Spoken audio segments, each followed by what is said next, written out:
les femmes. Moi, quand je parlerai du milieu du travail. Et dans le milieu du travail, nous avons les différentes formes de violence. On a les harcèlement moral, psychologique, physique.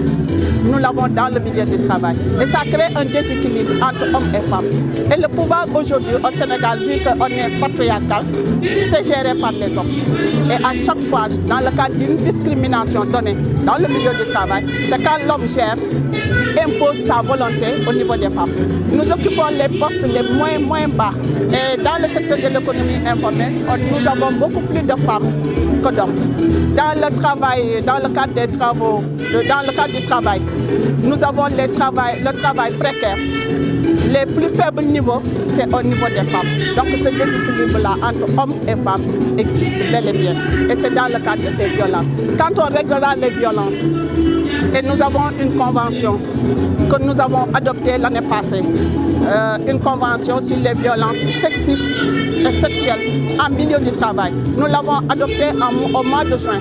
L'État sénégalais, aussi bien le gouvernement, les travailleurs et les employeurs ont adopté cette convention.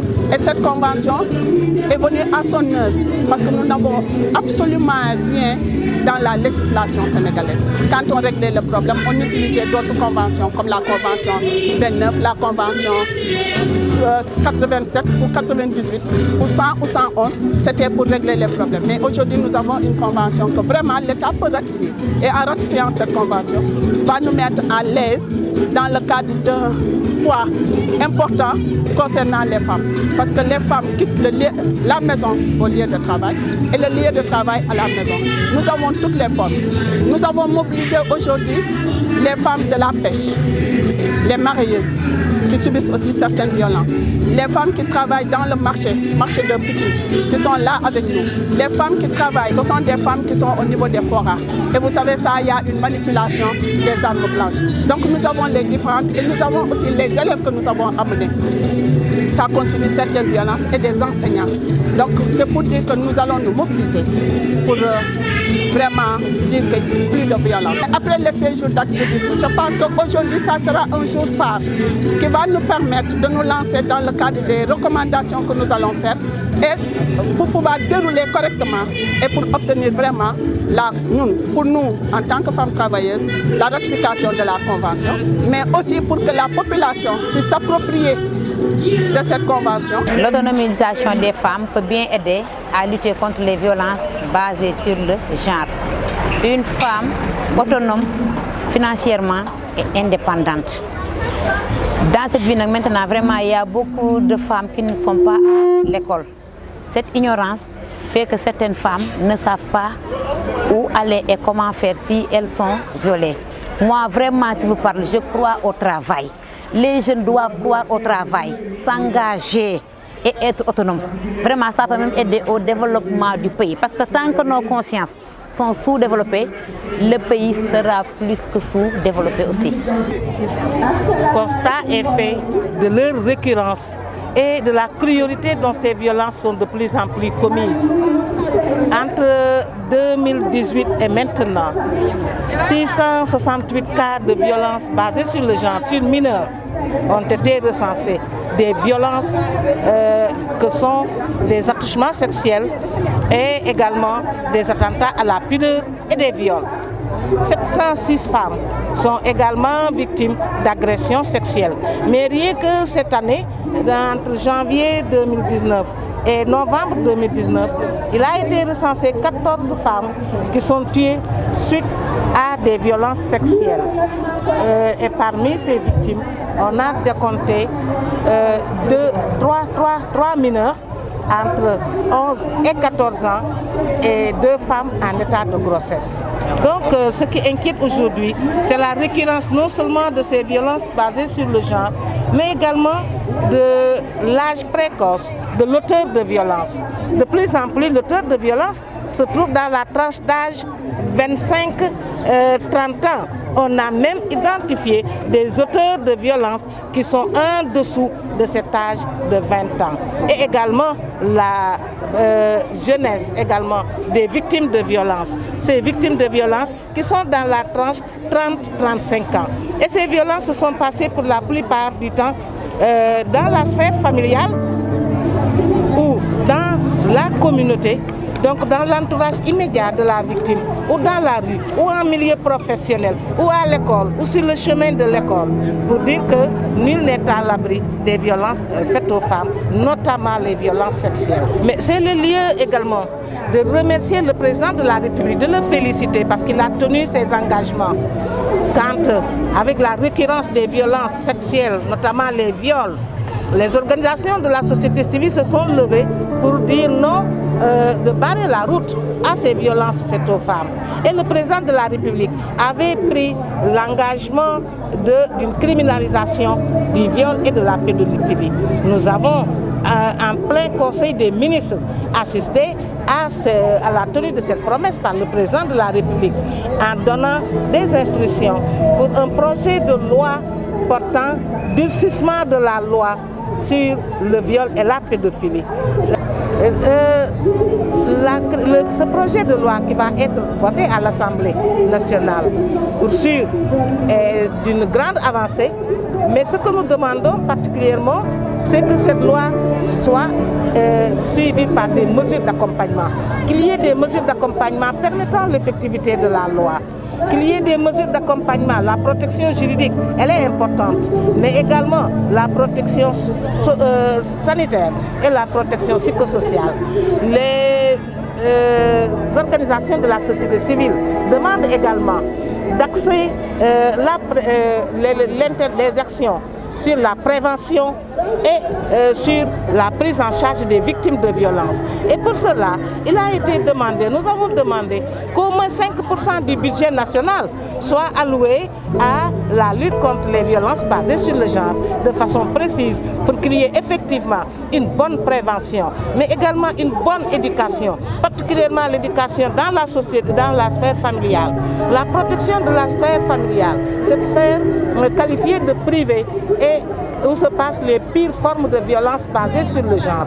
Nous attirons également l'attention sur l'inceste qui est de plus en plus effectué dans les familles. Et l'inceste est généralement fait sur mineurs. Et l'inceste aujourd'hui détruit beaucoup de vies.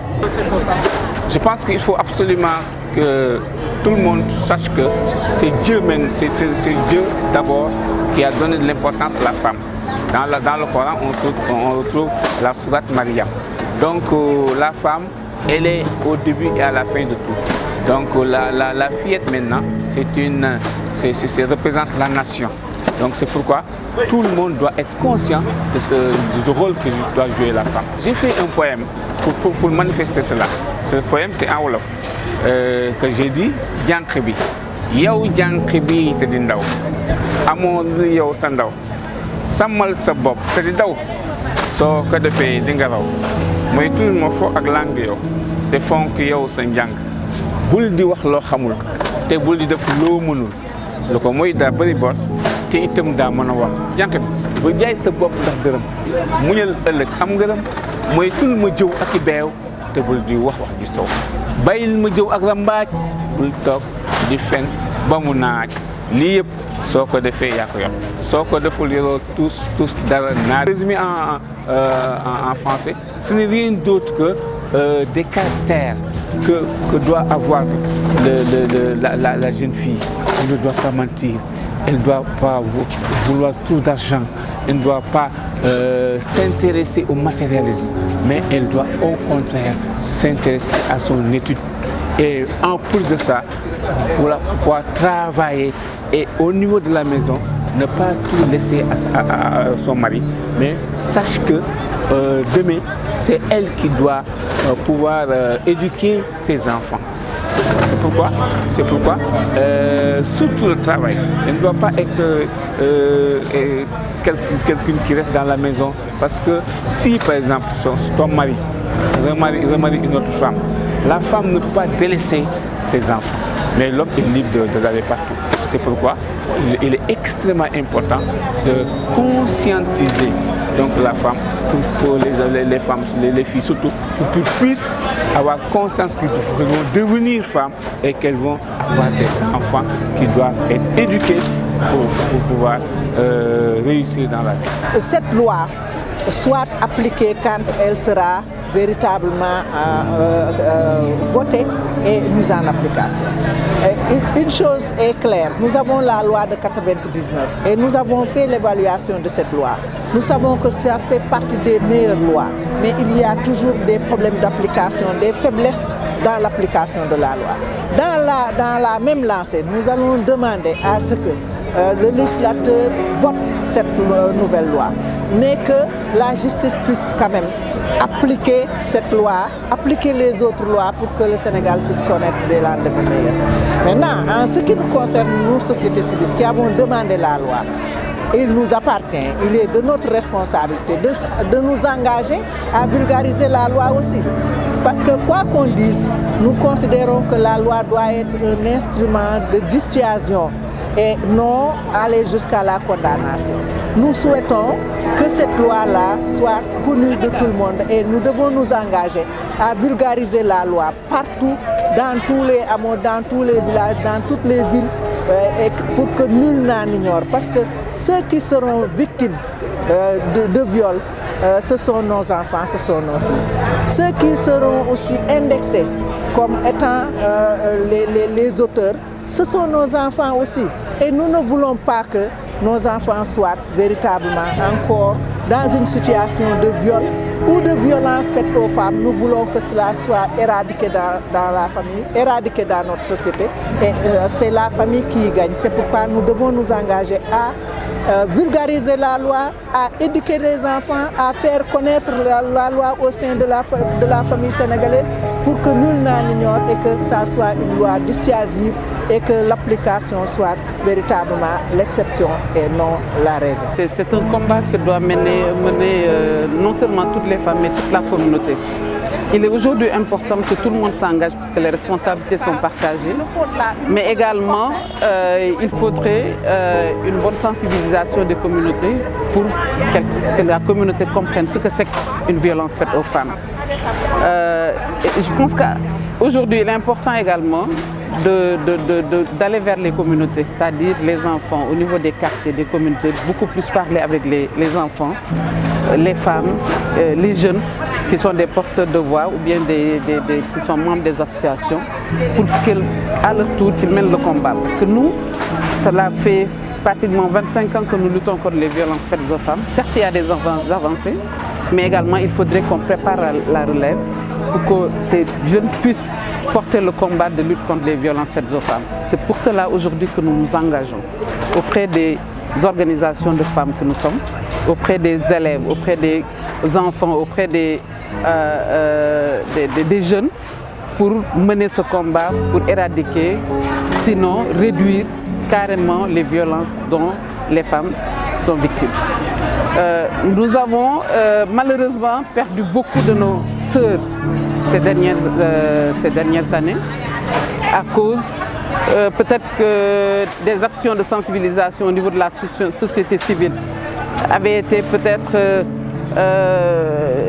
réduite ou en fait je ne sais pas comment l'expliquer, mais il y avait un relâchement au niveau de la société civile sénégalaise qui a fait qu'aujourd'hui on a constaté une recrudescence des violences faites aux femmes. Mais le combat, j'avoue, a repris aujourd'hui et que nous serons auprès des communautés pour mener ce combat avec elles.